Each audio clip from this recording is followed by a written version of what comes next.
All right.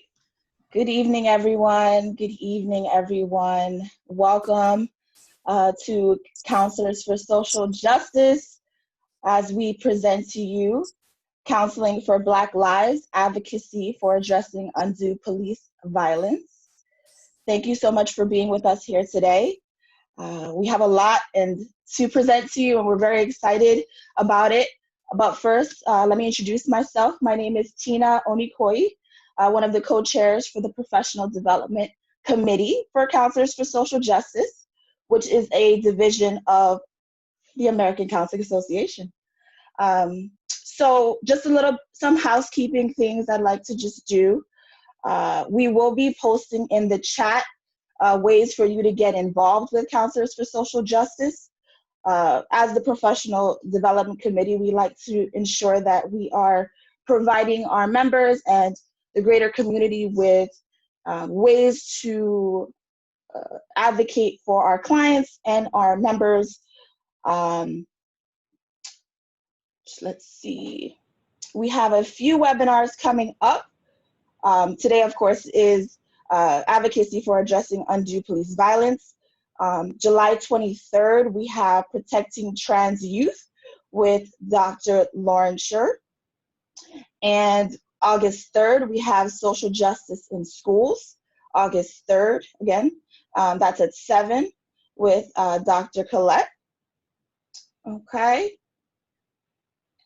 And of course, we will be providing 1 CE for this webinar. And at the conclusion of closer to the conclusion of the webinar, we will be putting the survey in the chat, and that'll give us the information so that we can send that the certificate over to you. We're going to be talking about some heavy things today, and so we just ask that everyone remains respectful, and we will ask also that everyone remains muted during the course of the presentation, as we are expecting quite a few people to join us today. Let's see. We also ask that you keep your questions till the end. If you'd like, you are more than welcome to write them in the chat, and that'll help us know who's going to start off towards the end of the session. I think the last 10 minutes or so we'll have for questioning. And let us see. Yeah, I think that's about it in terms of some housekeeping things. And I think without further ado, we'll introduce our presenter today. We have Dr. Darius Green. He received his Master's of Education in Clinical Mental Health and Addictions Counseling from William & Mary, and his PhD in Counselor Education from James Madison University. Through his clinical experiences, he has worked with adolescents, college students, young adults, and persons involved in the legal system. Furthermore, he has supported people with various concerns and issues to include substance abuse, domestic violence, trauma, and anxiety, as well as mood disorders. His clinical and professional interests also include addressing race-based trauma and promoting social justice for marginalized communities. And without further ado, thank you so much for being here, Dr. Darius Green. Well, thank you, Tina, for that introduction. And thank you all for being here on a Thursday evening, or choosing to spend your Thursday evening in this way. Before really hopping into the presentation, I'm going to share a link to a document in the chat. And this is just going to be something that I'm referencing at the very end of our presentation. I get the sense that I may forget to share it with you, so I'll share it now. If you went to the town hall that CSJ offered last Friday on Juneteenth, it's that same document.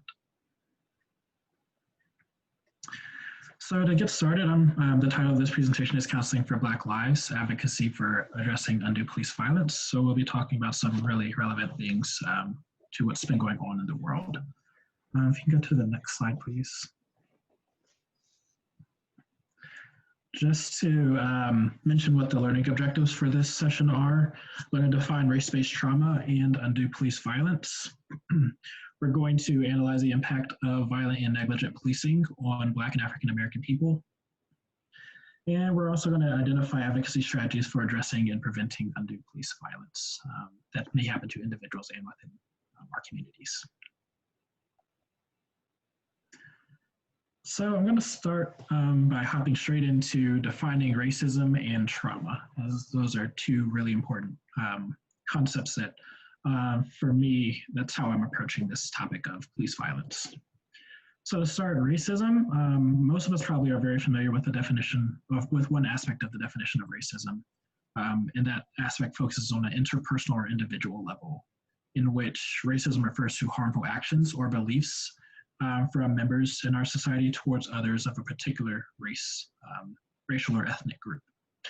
So these are going to be unwarranted or unjustified beliefs and actions related to police violence. This could be an officer's choice to racially profile someone who's Black or African American.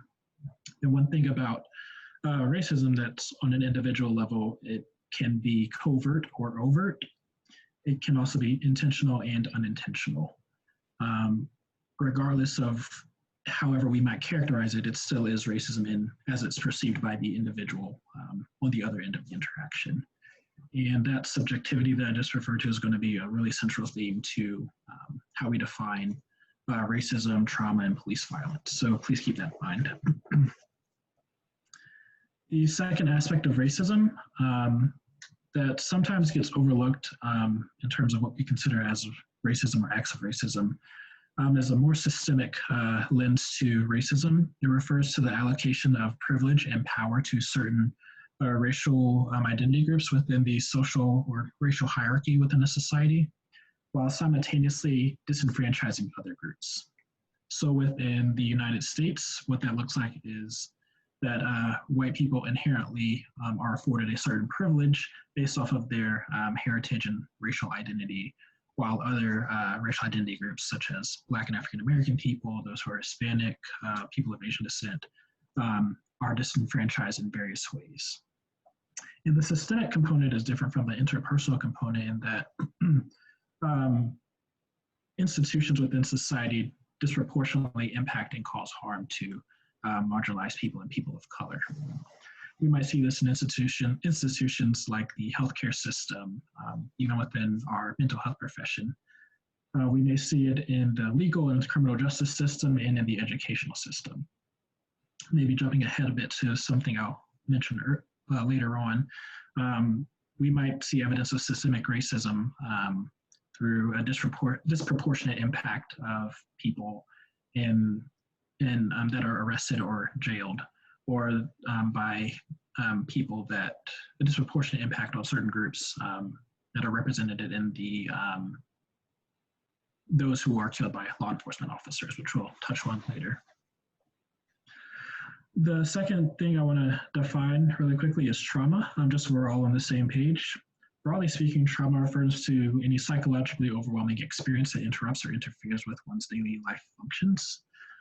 And I'm sure most of us are familiar and can easily identify macro traumas or big T traumas. These can be things like a police shooting of an unarmed Black man, or the video of the death of George Floyd. That can often be a macro trauma. There are also micro traumas that, if you're familiar with microaggressions, follow a similar line, in that they're often slights that are often covert and not as easily detected. However, they still have a harmful and cumulative impact on people of color, in this case, Black people. Trauma can also be direct or vicarious, so I can experience something firsthand or I can witness it. A quick example referring to current events of a micro trauma, since that might be hard to see, maybe acts of negligence of police officers, such as the fact that Breonna Taylor was killed over 3 months ago. Those who murdered her, shot her, have not really experienced much accountability. That kind of invalidates and is a slight to those who identify as Black. Can you get to the next slide? So this is just a graphic to kind of identify the post-traumatic impact. So what I was just referring to primarily was trauma or an experience that is overwhelming. That's different from a post-traumatic impact. This is what can happen as a result of experiencing trauma. And I won't go over all of this in detail, I'll just highlight a couple of these, but trauma can impact our cognition or the ways that the things that we believe about ourselves and the world that we live in and others within it. It can affect our social functioning. You can see this as withdrawal. Our emotional functioning, we may experience intense emotions or just a roller coaster experience of emotions as we experience high points and low points. It may affect us on a neurological level. It may affect our memory. It may affect our identity, which can be seen as like a related to both cognition and our social functioning. Related to identity, I think this is going to be a big point when I'm talking about race-based trauma next, is that the way that what we believe about ourselves in the world and how the world sees us can be impacted by traumatic experiences. So if we go to the next slide. So all of that leads me to the definition of race-based trauma. And I wanted to highlight those two terms because race-based trauma is really just a combination of the two, and it views racism as a form of trauma that can result in a post-traumatic impact on people of color. Race-based trauma basically refers to any emotional, psychological, or physical impact of personal experiences with racial discrimination. And again, that's whether it's intentional or otherwise, or overt or covert, systemic or interpersonal. And some symptoms associated with race-based trauma are going to be similar to those with trauma in general. However, one thing to keep in mind is that race is at the center of each of these symptoms and is salient. So someone who experiences race-based trauma or the post-traumatic impact of racism might experience flashbacks, hypervigilance, anxiety, depression, a sense of numbness, or some sort of dissociation. And they also may experience anger, among other things. So that leads me to this next slide as we're transitioning into focusing specifically on police violence. And I'm sure that all of us have heard a variety of terms to describe this phenomenon. And for this presentation, I'm obviously using undue police violence. And one thing that I want to say is that it's, while I don't want to spend too much time focusing on the different words and nuances, I think it is important to pay attention to what each of these words connote, as opposed to what their written definition might be. For instance, police brutality, when I hear the word brutality, my mind goes to extreme forms of violence, such as the killing of someone, the use of any lethal weapon and things of that nature. And what can be missed with that term might be what might be considered as more minor forms of violence or harm. And I think that's important to remember as well, particularly as we're looking at the disproportionate impact of police violence. So if we can go to the next slide, please. So before giving a definition for undue police violence and why I picked that term, I want to make two assumptions really clear as to why I even felt it was necessary to discuss with others coming up with a different term. As far as I'm concerned, and based off of the literature that I've read, the use of force of an officer or in general is inherently violent, whether that is a verbal threat that's issued by a law enforcement officer, or if we are considering more severe forms of force, such as the use of lethal force. As far as I'm concerned, it's inherently violent. If we were to take that use of force and place it in another context, like intimate partner violence, one partner issuing a threat to another can be seen as violent based off of its potential psychological and emotional impact. So that's one assumption. The next assumption is that subjective experience is important in regard to what is considered excessive. So while a law enforcement officer may feel completely justified, or their supervisors may feel completely justified, or even community members may feel completely justified with a law enforcement officer's use of force, that does not override the subjective experience of the person experiencing force. If I have a situation and an officer approaches me and uses a verbal threat, for me, if that is more than what is warranted to get my attention or to get me to act in a certain way, I would still consider that to be excessive and undue based off my subjective experience. And it's important to honor that subjective experience. Oftentimes I feel like what happens, particularly when the news of the death of an unarmed Black person is catching national attention, is that people may start questioning, did the officer use appropriate force?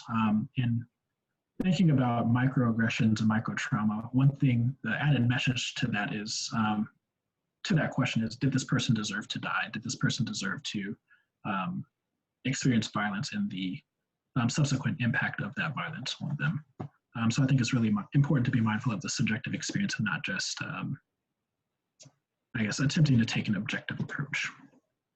And can you go to the next slide, please?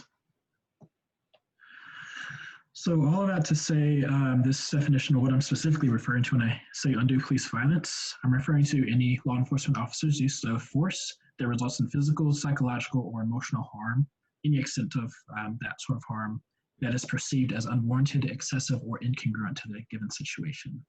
And again, this is subjective to the individual person. And can we go to the next slide? Thank you. So I want to shift over to look at the scope of police violence and its impact here in the United States. And this is actually like a global issue, even though most of our attention is likely on what happens in the United States. That's where I'm going to focus. The Bureau of Justice Statistics put out a report, I believe in 2017 or 2018, on law enforcement officer contact with the public. And they found that in 2015, just under 1 million people over the age of 16 in the US, or those who are legally able to drive, experience some form of force by a law enforcement officer. And we're specifically looking at law enforcement officer-involved deaths and police killings, which catch a lot of our attention in the media. Between 2013 and 2018, 6,836 people have died as a result of a law enforcement officer's use of force. And that number has since been updated. I just haven't updated these slides. So that number has obviously increased. In 2019, so far each year that I've checked, done updates, that number increases by at least 1,000. Can we go to the next slide? And there's a lot more that can be talked about with the scope of police violence, but I really want to spend more of the time focusing on African American and Black people, since that is a relevant topic to what's going on in the world today. And so what I'd like to do is make the case that Black and African American people are disproportionately impacted by police violence, in case anyone has any doubts. And first, I'll start off by saying that in terms of officer-involved deaths, Black people and African American people make up about 23% of all officer-involved deaths. And that number by itself doesn't really have a ton of meaning. We don't know if 23 is a lot or a little bit. I might say that any number is a lot, considering the impact of someone being killed. However, to make more meaning of this, I want to also share the racial how much Black people make up in terms of the U.S. population, which is about either 12 or 13%. So that's one sign of the disproportionate impact that Black people make up more than 13 or 12%, or somewhere in that ballpark range of officer-involved deaths. If we were to assume that Black people were not disproportionately impacted, we would ideally see a similar makeup of officer-involved deaths to the demographics of the U.S. population.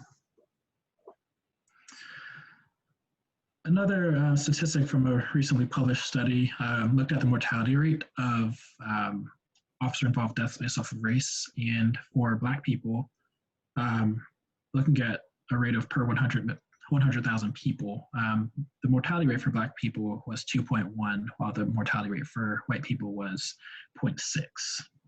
So both of those, and there are other statistics that support the fact that there are racial disparities towards African American and Black people, but I think those are more than enough to make the case that Black people are disproportionately impacted.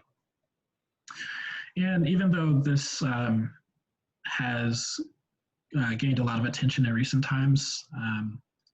There has been a dark history of racism in the form of policing towards Black and African American people, particularly if we take a critical look at the development of policing systems in the United States. If we go all the way back to times of slavery, when Black people were first introduced to North America, slave patrols functioned as a form of law enforcement that disproportionately impacted and racially profiled Black people.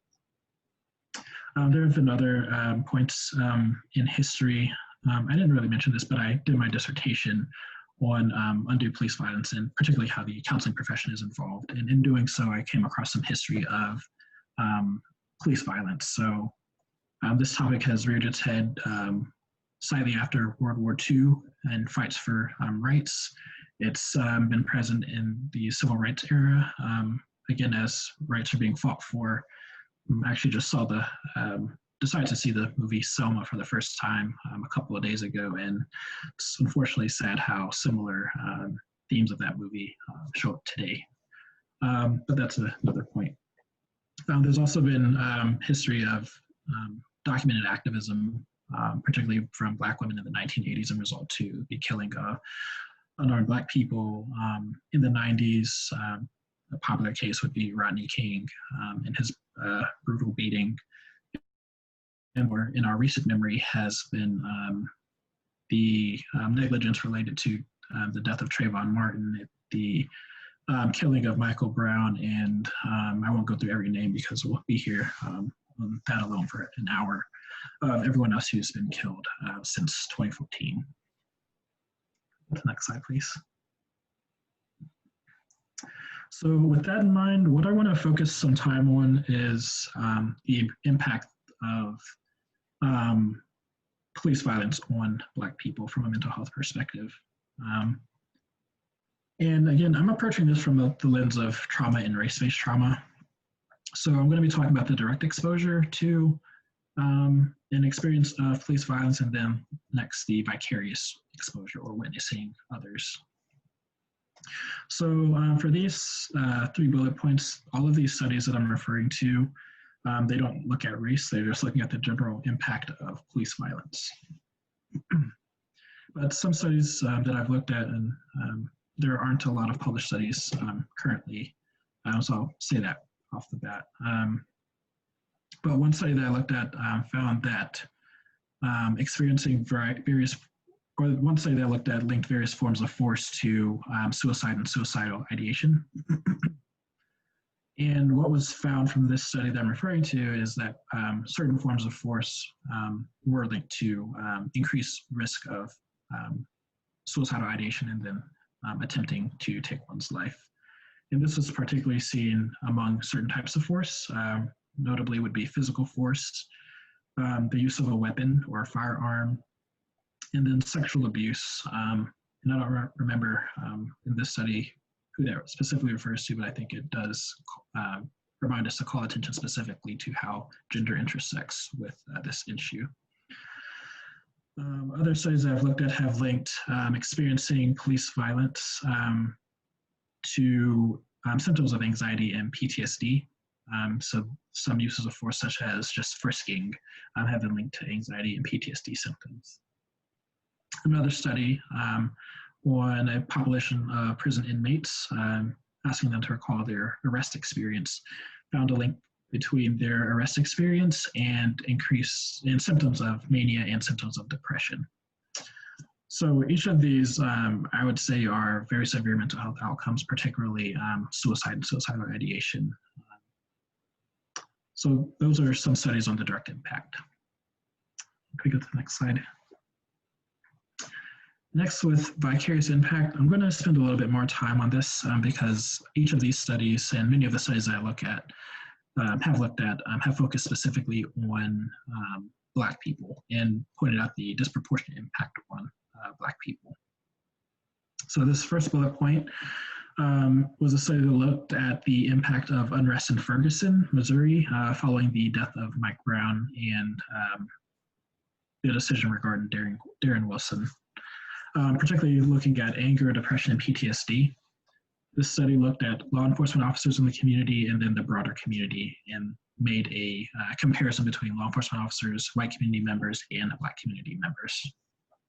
What was found was that the unrest resulted in elevated levels of anger, depression, and PTSD for everyone in the community, white people, Black people, and law enforcement officers. In terms of differences between those three groups, what was noticed was that for depression and PTSD, law enforcement officers experienced the lowest degree of those symptoms, followed by white community members, and Black community members experienced the most severe extent of those symptoms. This next study took a look at the impact of national attention and news on the killing of an unarmed Black man. What impact does that have on the mental health, self-reported mental health of people in the US? This study found that news of the killing of an unarmed Black male resulted in reports of worsened mental health, specifically for Black people. So this effect was not found for white people, and this effect was also not found in the news of an armed Black male. This kind of gets to the notion that the unjustified killing of someone has an impact on Black people. Another study looked at conducted focus groups in adolescents, male adolescents, and to get a sense of how the national news and attention on the killing of unarmed Black men affects the social development of and identity of Black adolescent males. And this study found evidence of altered beliefs about one's identity as a Black male. And these included feeling and believing that others, particularly law enforcement officers, believe that Black men are threats and to be feared. And subsequently, there were beliefs that as Black men, they have to accommodate that belief that puts their life and safety at risk in ways such as wearing or not wearing certain things, so censoring the way in which one dresses, and monitoring the locations that one were to travel to. And that's just a snapshot of some of the beliefs that were developed. This next bullet point is not directly tied to mental health, but I want to mention it anyway because I think it indirectly suggests a post-traumatic impact. But one study looked at the impact that, again, news and national attention or attention within one's community to the killing or brutality towards an unarmed Black man on people within the community. This specifically looked at predominantly Black neighborhoods and found that when within one's community, if there is news of a brutal beating of or brutality towards a Black male, that law enforcement officers or that 911 was used less frequently in predominantly Black neighborhoods. Interestingly, this effect was also noticed when the news of a Black male being brutalized came from a different community or even from a different state. So this points out the fact that it's not just things that happen in our community, but even now in saying this, it kind of feels a little bit weird and probably speaks to who I'm gearing these comments towards in terms of people in the counseling profession. But it seems pretty obvious, at least from what I've heard from many Black people that I've worked with or talked to, professionals, that a lot of these effects seem almost like common sense. But I do want to make them explicit in terms of us advocating and using information as a tool in our advocacy. In this last study that I looked at, I'm really happy to see it's probably the first study that I've seen that focuses specifically on the impact on Black women. But once I looked at the impact of raising a child on in this Black Lives Matter era, where there's a lot of attention on the death of Black men and Black people. And so this study focused on Black mothers, and what was found was that Black mothers do experience psychological distress from this environment. They also experience physical symptoms as a result of raising child in such an environment. There was evidence of hypervigilant parenting, or parenting that can be considered characterized as hypervigilant or even protective of one's children. And there was also emotional isolation among Black mothers, meaning that their Black mothers felt that others did not actually understand the experiences that they go through in raising children in this particular area, and I believe Black men specifically. So those are just some of the studies that I've been able to look at that take a look at the vicarious impact of police violence. Can we go to the next slide? So as I mentioned earlier, I did a dissertation just to analyze how have counseling professionals been involved in addressing this issue that on the surface has a very clear mental health impact without even looking at any of the research that's available on the topic. So that's what my dissertation focused on. So I want to go over just some highlights of those findings before getting into, I guess, the call to action. So we can go to the next slide. So in terms of involvement and training of counselors related to this topic, evidence from my dissertation was that many counseling professionals have interacted and engaged with clients who have been impacted by police violence in some form, whether directly experiencing it or vicariously experiencing it. And interestingly, despite that, very few participants in my study were aware of any sort of policy or procedure within the place that they worked that existed to address undue police violence. Specifically, just about 4.6% identified or not having any sort of policy or procedure. Or sorry, 4.6 mentioned that they did have some sort of policy or procedure. Very few participants received any sort of training related to undue police violence, whether clinically or advocacy focused. About 17% had received something clinically focused and 22% received something advocacy focused. And regarding engaging in advocacy, most participants had not engaged in any form of advocacy. Here I break it down based off of the individual, community, and public arena level. And if you're familiar with AC's Advocacy Competencies, these are just those three domains that we can use as a framework for advocating for our clients, with individual referring to work specifically with a client or with students, community referring to work that we're doing out within our community, and the public arena level refers broadly to actions towards political systemic change in policy and attitudes, things of that nature. So most of the advocacy that has been done according to the participants of my study would occur at the individual level, and a lot less is done at the community and public arena level. Okay, go to the next slide, please. In terms of identifying excessive force, I presented this scenario to participants, and I'll just read that off. A law enforcement officer approaches an African American that the officer suspects was involved in criminal activity. And participants were asked to identify which forms of force would be excessive for the officer to use. And if you remember how I defined excessive or undue police violence, it's very subjective to the individual. So it actually doesn't completely matter what we specifically think, but I was curious what our counselors believe. So on this next slide, it shows the frequency of each form of force that was selected. On the X or horizontal axis are the different forms of force.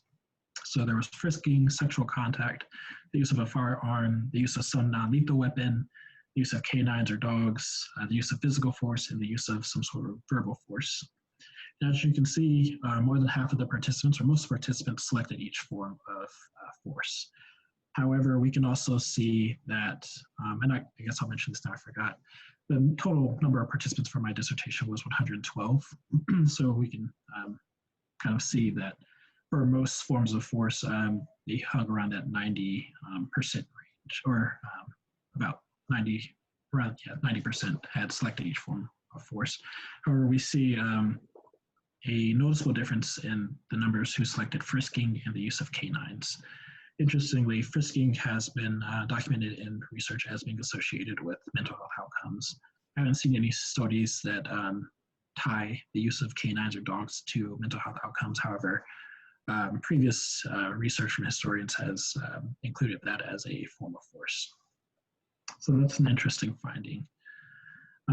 Unfortunate finding, I should say. If you can go to the next slide. My study also looked at counselors' beliefs, particularly those related to the legitimacy of law enforcement officers and the degree to which one believes police violence is an issue.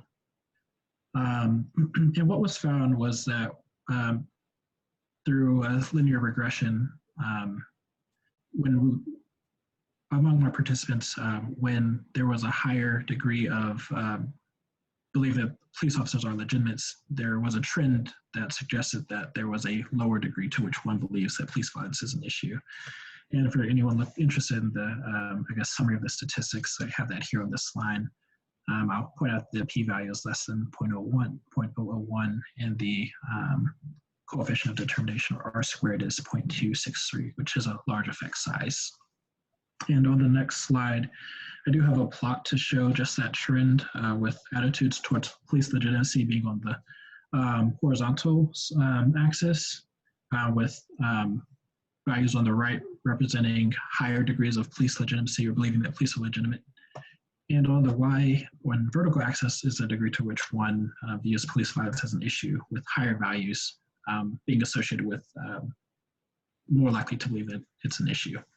So as you can see, most viewed it as an issue, but not all. And then there's this downward trend such that high degree of believing that police officers are legitimate would be associated with lower degree to which one views police violence as an issue. So I guess all of that I share just to focus in on this call to action, which I'll try to keep pretty brief so we can have at least 10 minutes of questions.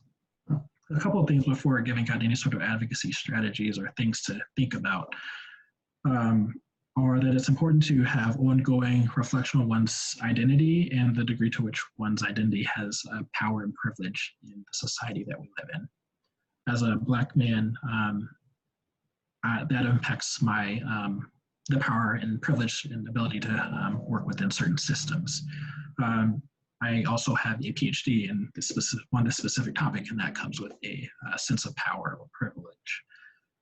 So I think it's really important for us to have ongoing reflection on who we are and our power and privilege. And I also want to just very directly state that I feel like it's really easy to just comfortably sit there and not actually do more than analyzing oneself. And I think it's really important for us, particularly professionals, to go beyond that step.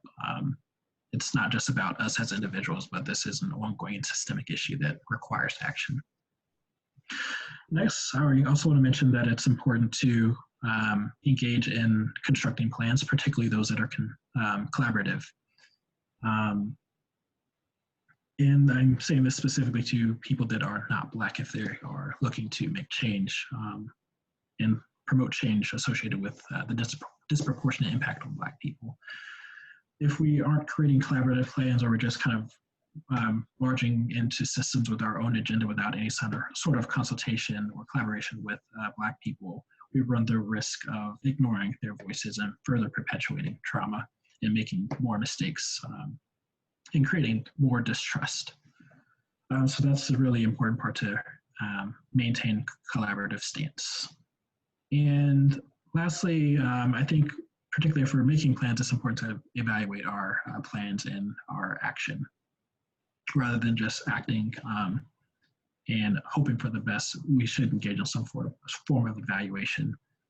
And with this, I think this also relates to the importance for us to commit to ongoing change based off of the feedback that we receive from others and feedback from our own evaluation of our progress in action.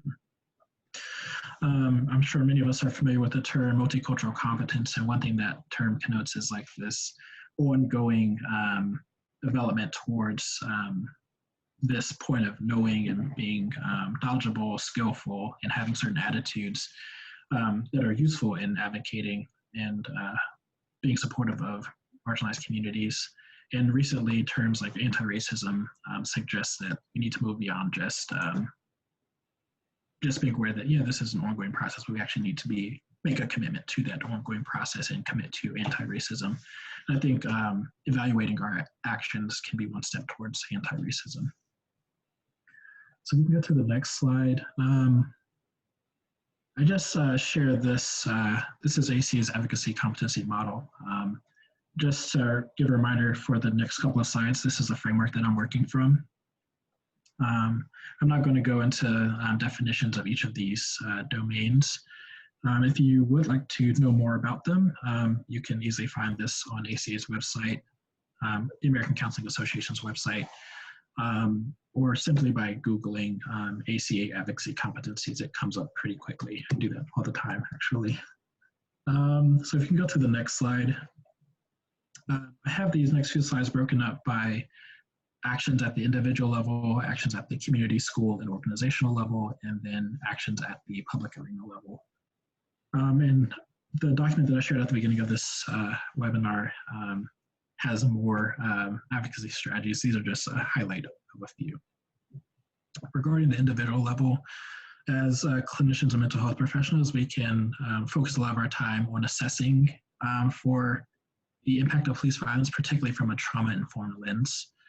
I feel like it can be really easy to just dismiss these sort of instances and not even think to ask what sort of impact or assess for the impact that violent policing has on populations. So this point is particularly relevant for those who work with clients who are involved in the legal system or had previously been involved in the legal or criminal justice system. We also can consider offering pro bono services or crisis intervention services to individuals within one's community who are impacted directly or vicariously by police violence. And I mentioned pro bono here. I imagine that could turn heads for some people to offer free services, particularly if you don't believe it's an issue. However, finances can be a barrier to seeking services. And at a time of crisis, I think it's important to not to minimize barriers. So an example of this, just recently, earlier today, I sent an email to, I guess, the president of our state agency or state division of the American Counseling Association, the Virginia Counselor Association, just to call for counselors to be more engaged and possibly offer pro bono services or to work amongst agencies to provide some sort of service to those who are impacted by a lot of the violence that's happening, particularly, I imagine in a lot of cities, but I live in Virginia, and Richmond, Virginia seems to be a really hot spot for violence towards nonviolent protesters. So this, that could be how that bullet point applies to maybe a real world scenario. Lastly, regarding the individual level, we can hold our peers, colleagues, and others, professionals accountable in terms of striving towards anti-racism. This could be calling attention to coded or covert racism in one's speech, either in person or online. It can be calling attention to the fact that attempting to debate whether an officer's use of force that resulted in death was justified or not, calling attention to the potential gaslighting effect and invalidating effect that has, and calling attention to the fact that behaving that way actually perpetuates harm and trauma. So if we can go to the next slide, just to focus on community, school, and organization. Some things that we might consider are offering and inviting law enforcement officers or agencies to take part in training related to de-escalation strategies. And under this assumption is that if one is focused on de-escalation, there's a less of a focus on other inherently violent forms of force, such as using tear gas on a group of nonviolent protesters, or issuing threats to people in the community. And with this, it kind of comes with the assumption that the reason for the disproportionate violence is because of lack of de-escalation. I don't know if that's, I would say that's probably not the only issue, but this could be one form of action that we can engage in. We can also consider having a presence or engaging in public demonstration or any sort of vigil that is in support of Black life. I think it's really easy, particularly for counselors, to just focus their office in their focus their work in their office without being engaged with this community. And to me, nonverbal communication is important, and not having a presence and being silent is communicates a very specific message. And I think it's important to be mindful of that. We can also consider collaborating with agencies and members within our communities, whether that is with legal system officials like judges or DAs, legal aid services, or whatever is in our community that is in support of our clients. We can partner with them and collaborate with them to provide services and make sure that our clients' needs are met. And those who are not actually our clients, to make sure their needs are met as well. If we can go to the next slide, the public arena level, some things we might consider are writing to people in positions of power, whether it's a legislator at a national or local level. If we work in a school, so thinking of school counselors, this could be school administrators. If you work in higher ed, so maybe counselor educators, writing to administrators within our system. Writing to these people to encourage action and change in policy can be an important systemic form of action. And I feel like letter writing is probably one of the easiest forms of advocacy that requires least amount of work and can still foster relationships that we can use to encourage change. So that's something to consider.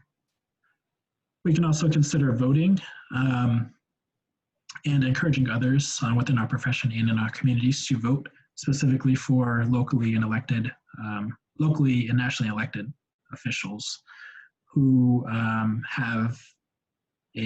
who demonstrate a commitment to supporting Black lives through their policy and their behavior. That can be one way to support systemic change. Lastly, we can engage in public speaking opportunities to share information based off of our mental health expertise, our expertise in trauma, race-based trauma, and things of that nature. So examples of that could be what I'm doing right now, trying to share information that I've learned. And there are various ways that other topics related to this that we can share information on. This could be speaking on a podcast. It could be really any sort of public speaking, creating infographics and things of that nature. And I feel like most of these forms of action, they don't require too much effort from us necessarily. However, I give these as just potential suggestions, things that we can think about doing and actually move beyond thinking about doing them, but actually engaging in some ways that are in support of Black lives. So I just have one more slide. These are just recommendations for those who are looking to get engaged in this topic from a variety of levels. Some needs are to continue to seek and develop training related to identifying and advocating to address undue police violence, specific to undue police violence. Crafting within one's community or within one's agency some sort of policy or procedure for addressing unrest within one's community, as opposed to just kind of hoping that it'll all disappear or dissipate on its own. I would also, another recommendation would be to encourage critical reflection on our beliefs towards law enforcement officers and race. Law enforcement officers can serve a variety of roles that may or may not be supportive of the people that we work with. They may be supportive of some clients that we work with, and they may be, or should be less passive. They are supportive of some clients that we work with, and they are harmful to others that we may work with. And I think it's really important to be mindful of, to approach that with a critical lens and to speak up when harm is happening. I think we also need to pay attention to other racial groups and pay attention to intersectionality when we're talking about police violence. it seems that Black women are often ignored, and the impact on Black women is often ignored. And I guess now is as good a time as any to just assert the fact that today and tomorrow and any time over the past 3 months, or past 3 months, have been great times to arrest the cops that killed Breonna Taylor. When negligent policing happens, again, that communicates a message.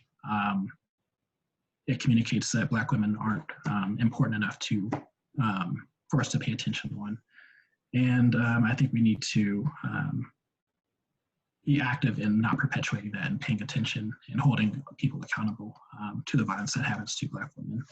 With Native Americans, I feel like a lot of data isn't as readily available on the impact of Native Americans. However, I've seen it referenced in a few different studies that I've read that the impact on Native American communities is similar to that of Black people. So that's important to be mindful and aware of in terms of our advocacy and action.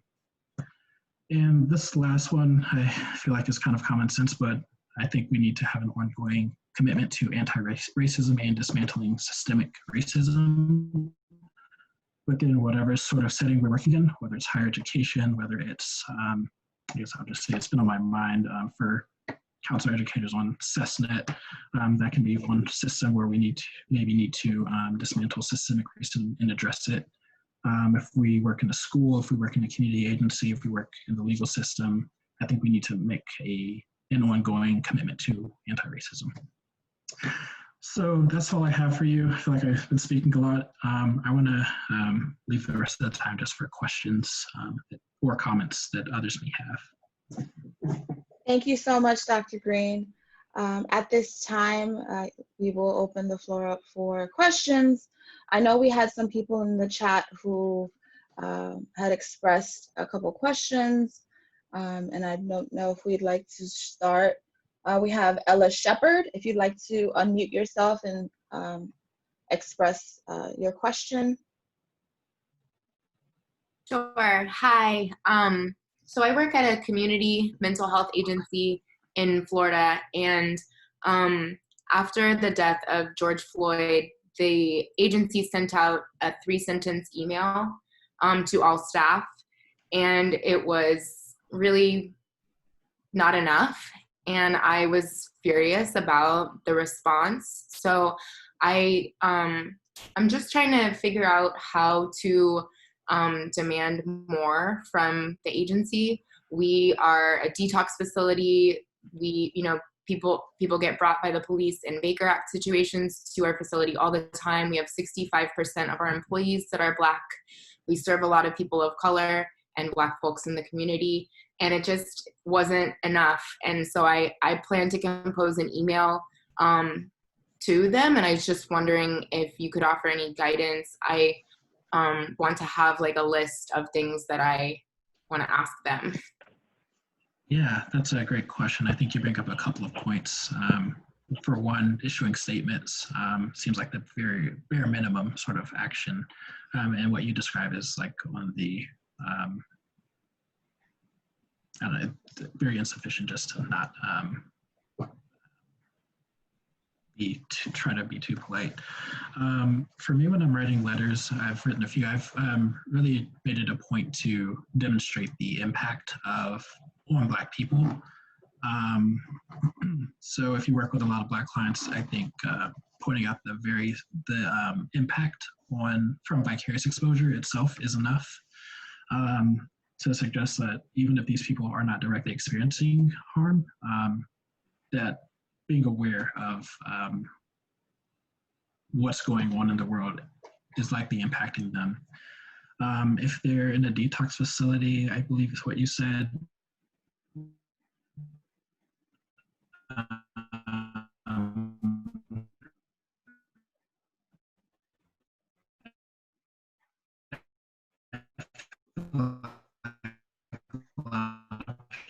people saying do not bring themselves to counseling. They often history with this, and that can come with violent those kinds of working with, and we do have professional obligations ethically to be involved in this. And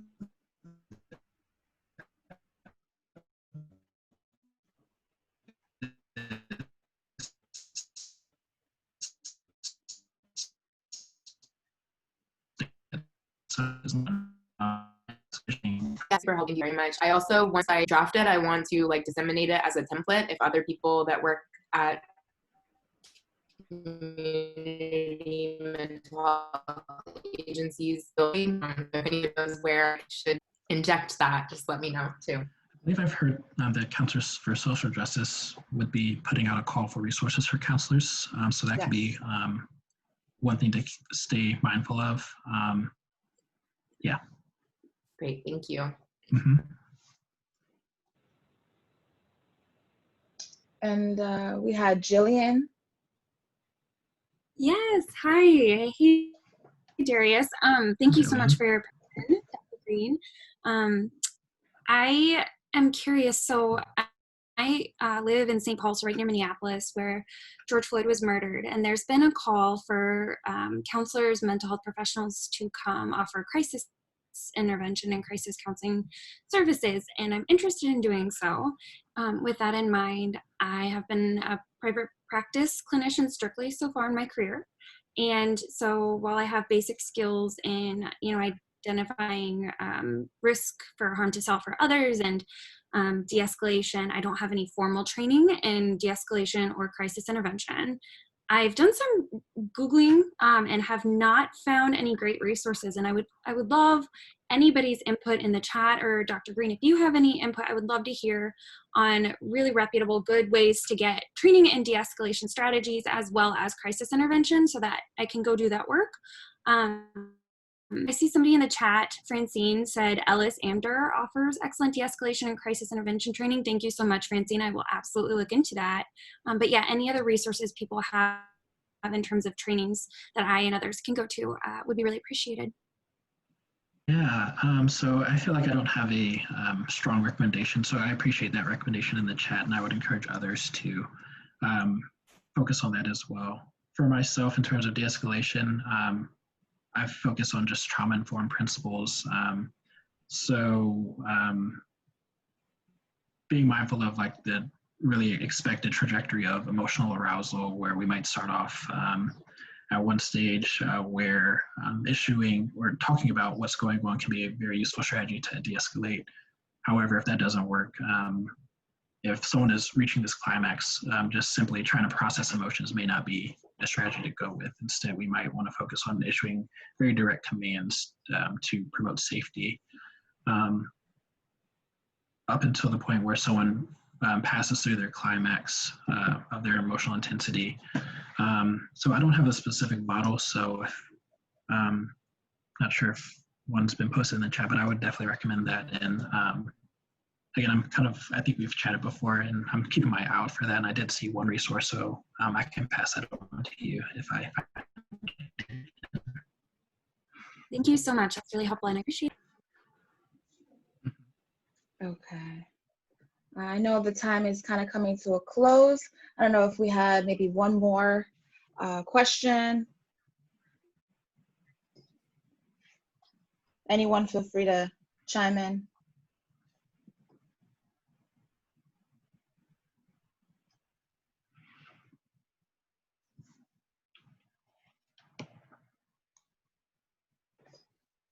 So I just posted, Sabrina, I am from Virginia. So I just posted a question. I've actually posed this question in several trainings.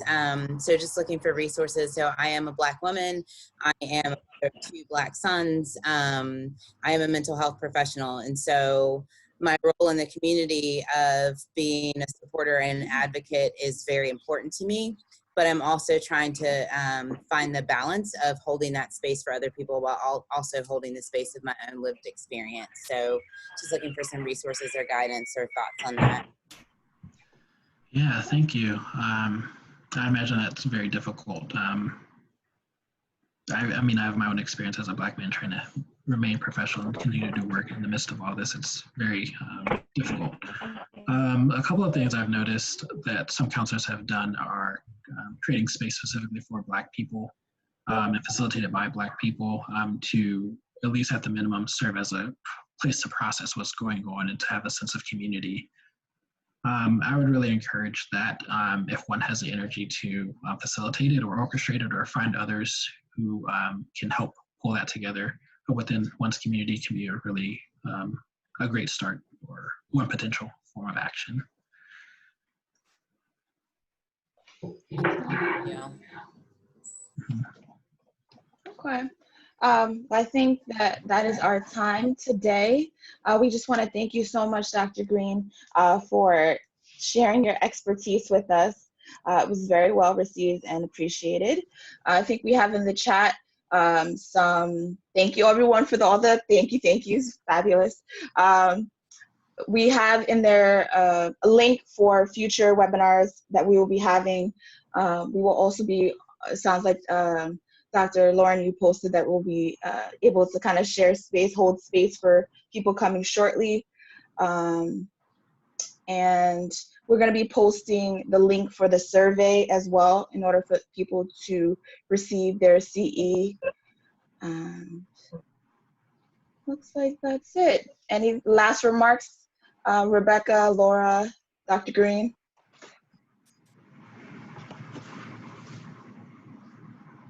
All right. As I remark, I hope that you all are doing well in the midst of all this.